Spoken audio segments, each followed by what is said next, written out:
Bapak, Ibu, Saudara, dan anak-anak, kembali kita di dalam persekutuan doa di hari Rabu ini, dan kita akan bersama-sama di dalam persekutuan doa ini kita akan merenungkan firman Tuhan. Bersama kita akan merenungkan firman Tuhan dan kita akan mengawali dalam doa. Kita berdoa. Malam hari ini Tuhan, kami bersyukur atas segala berkat dan anugerah Tuhan. Kami boleh bersekutu saat ini, mengkhususkan waktu untuk kami bersekutu dalam doa. Dan terlebih kami rindu sapaan firman Tuhan yang memelihara dan menguatkan kami. Ajar kami senantiasa untuk memberlakukan firman Tuhan di dalam hidup kami pula. Dan senantiasa kami mohon kuasa Roh Kudus menaungi kami. Hamba-Mu dalam keberadaannya Tuhan berkati, supaya apa yang tersampaikan hanya kebenaran firman Tuhan saja. Berfirmanlah ya Allah, kami sempat mendengarkan firman-Mu. Amin. Jemaat yang dikasihi Tuhan, firman Tuhan saat ini terambil di dalam surat 2 Korintus pasal yang ke-8, ayat yang pertama sampai dengan yang ke-9. 2 Korintus pasal yang ke-8, ayat yang pertama sampai dengan yang ke-9, yang demikian firman Tuhan. Saudara-saudara, kami hendak memberitahukan kepada kamu tentang kasih karunia yang dianugerahkan kepada jemaat-jemaat di Makedonia. Selagi dicobai dengan berat dalam pelbagai penderitaan, sukacita mereka meluap, dan meskipun mereka sangat miskin, namun mereka kaya dalam kemurahan. Aku bersaksi bahwa mereka telah memberikan menurut kemampuan mereka, bahkan melampaui kemampuan mereka. Dengan kerelaan sendiri mereka meminta dan mendesak kepada kami, supaya mereka juga beroleh kasih karunia untuk mengambil bagian dalam pelayanan kepada orang-orang kudus. Mereka memberikan lebih banyak daripada yang kami harapkan. Mereka memberikan diri mereka pertama-tama kepada Allah, kemudian oleh karena kehendak Allah juga kepada kami. Sebab itu kami mendesak kepada Titus supaya ia mengunjungi kamu dan menyelesaikan pelayanan kasih itu sebagaimana ia telah memulainya. Maka sekarang sama seperti kamu kaya dalam segala sesuatu, dalam iman, dalam perkataan, dalam pengetahuan, dalam kesungguhan untuk membantu, dan dalam kasih-Mu terhadap kami. Demikianlah juga hendaknya kamu kaya dalam pelayanan kasih ini. Aku mengatakan hal itu bukan sebagai perintah, melainkan dengan menunjukkan usaha orang-orang lain untuk membantu. Aku mau menguji keikhlasan kasih kamu.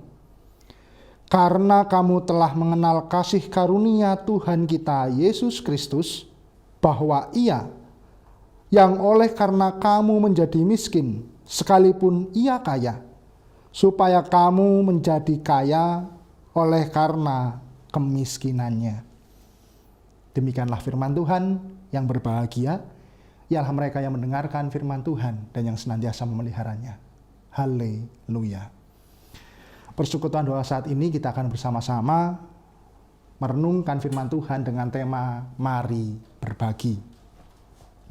Bapak, Ibu, Saudara, dan anak-anak, sebagai makhluk sosial, tentu kita sebagai manusia hidup bersama dengan orang lain.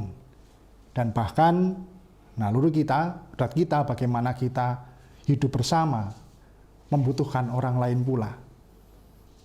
Ajakan berbagi semestinya juga kita merefleksikan bahwa ini juga menjadi bagian dalam kehidupan kita manusia. Terlebih kita sebagai orang percaya, orang yang senantiasa rasakan kasih Allah yang senantiasa mengasihi kita.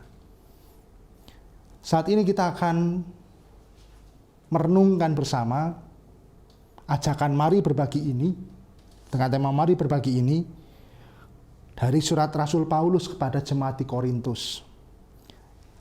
Di dalam bacaan yang kita baca, Rasul Paulus menceritakan dalam hal ini mengenai kesaksiannya tentang apa yang telah diperbuat oleh jemaat Makedonia. Paulus bersaksi tentang keberadaan jemaat Makedonia kepada jemaat di Korintus.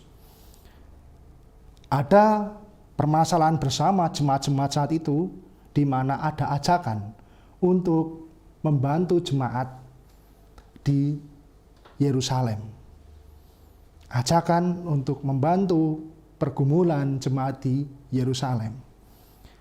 Dan di sini Paulus boleh bersaksi dalam hal apa yang dilakukan oleh jemaat Makedonia. Dikatakan jemaat di Makedonia ini, keberadaannya Rasul Paulus mau menceritakan, mereka sedang dicobai dengan berat pelbagai penderitaan. Dalam kondisi yang memang tidak nyaman, tidak enak, dalam berbagai pencobaan dan berbagai penderitaan. Jemaat Makedonia itu dalam kondisi yang memang berat karena penderitaan, tetapi dikatakan di sini sukacita mereka meluap, dan meskipun sangat miskin namun mereka kaya dalam kemurahan. Di ayat yang kedua, jadi Rasul Paulus bersaksi tentang hal keberadaan jemaat Makedonia di dalam penderitaan, di dalam pergumulan yang berat, keberadaan yang miskin berkekurangan, tetapi mereka kaya dalam kemurahan. Aku bersaksi bahwa mereka telah memberikan menurut kemampuan mereka, bahkan melampaui kemampuan mereka. Jadi dalam hal keberadaan mereka yang berkekurangan, berat, mereka senantiasa memiliki kasih, kemurahan yang mereka rasakan, lalu berbagi bantuan, menolong sesama saudara seiman jemaat di Yerusalem. Yang artinya ini menjadi sebuah teladan, yang artinya menjadi contoh kesaksian nyata kasih jemaat Makedonia yang membantu jemaat di Yerusalem. Dikatakan di sini tidak hanya itu, mereka juga terpanggil untuk bersama-sama juga ingin melayani jemaat orang-orang kudus seperti Rasul Paulus. Dikatakan di ayat keempat, mereka memiliki kerelaan untuk mengambil bagian dalam pelayanan. Mereka memberikan lebih banyak dari apa yang Paulus harapkan. Wah, ternyata mereka itu melampaui dalam hal ini kemampuan mereka, bahkan dalam hal ini apa yang Paulus harapkan.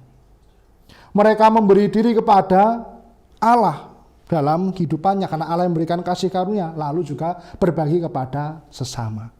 Dan ini menjadi dasar kesaksian Rasul Paulus saat itu dalam hal bagaimana ia memberikan semangat, ajakan semangat kepada jemaat Korintus yang berbeda kondisi dengan Makedonia.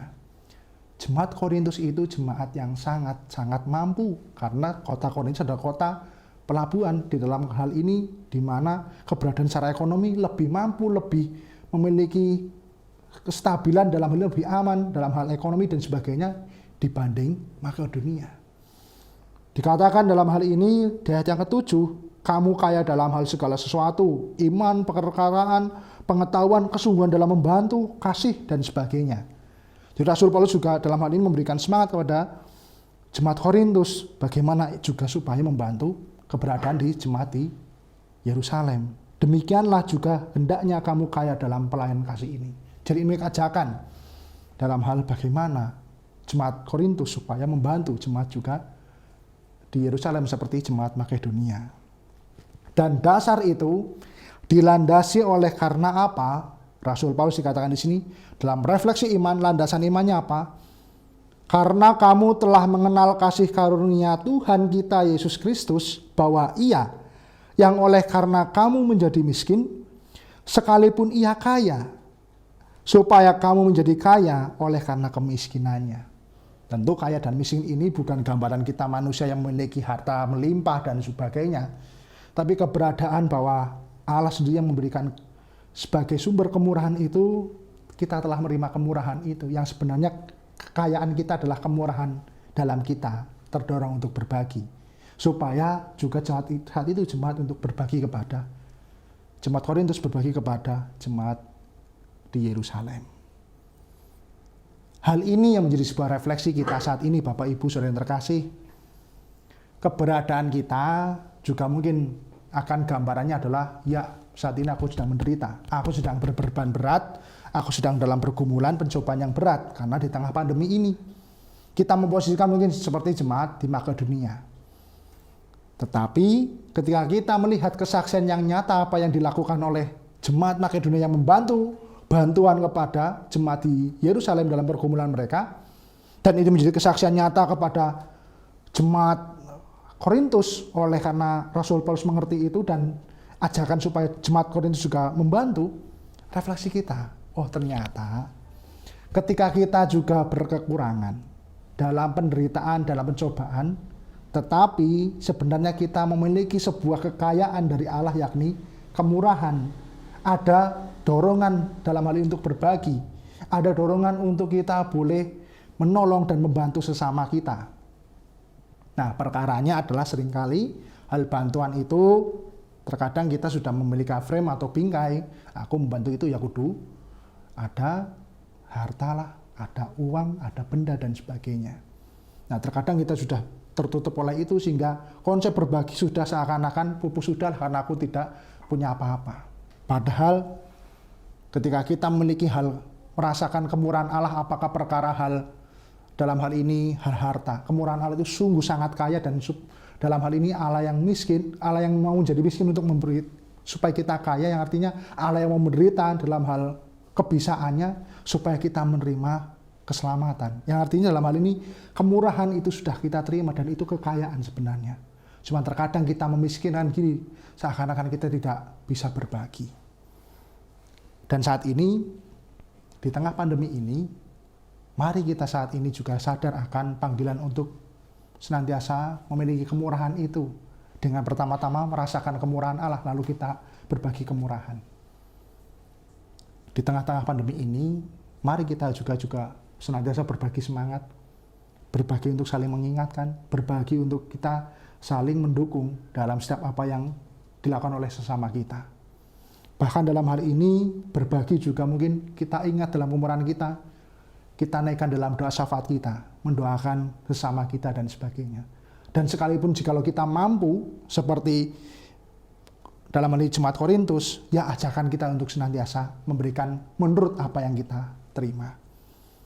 Bapak Ibu, saudara yang terkasih, di tengah pandemi ini, ya kita seringkali bergumul dalam hal pemeliharaan iman. Tapi saat ini kita dipanggil juga untuk dapat berbagi, melakukan pelayanan kasih kepada sama kita yang membutuhkan. Dan GKJ Boyolali juga kita saat ini terpanggil untuk itu, dan senantiasa terpanggil karena memang dalam hal keberadaan jemaat dan sesama membutuhkan pertolongan. Gereja dipanggil keluar untuk memang menjadi saksi, mewartakan kasih Allah, mewartakan kemurahan Allah. Dan saat ini GKJ Boyolali dalam hal kita bersama-sama andum katresnan kepada mereka yang membutuhkan pertolongan, biarlah firman ini menjadi sebuah dasar. Oh ternyata berbagi itu tidak harus menunggu kaya, tetapi berbagi itu perkara kekayaan dalam hal kita merasakan kemurahan Tuhan. Sehingga jelas dikatakan di sini, jemaat Makedonia berat dalam pencobaan, dalam penderitaan, tetapi mereka memiliki kaya dalam kemurahan, dan mereka membantu menurut apa yang menjadi kemampuan mereka, bahkan melebihi kemampuan mereka. Bahkan dikatakan di sini, itu lebih dari apa yang Paulus harapkan. Wah ternyata luar biasa. Mari Bapak Ibu, keberadaan kita saat ini di tengah pandemi ini tidak membuat kita terlalu dalam penderitaan sehingga kemurahan dalam hati kita itu hilang.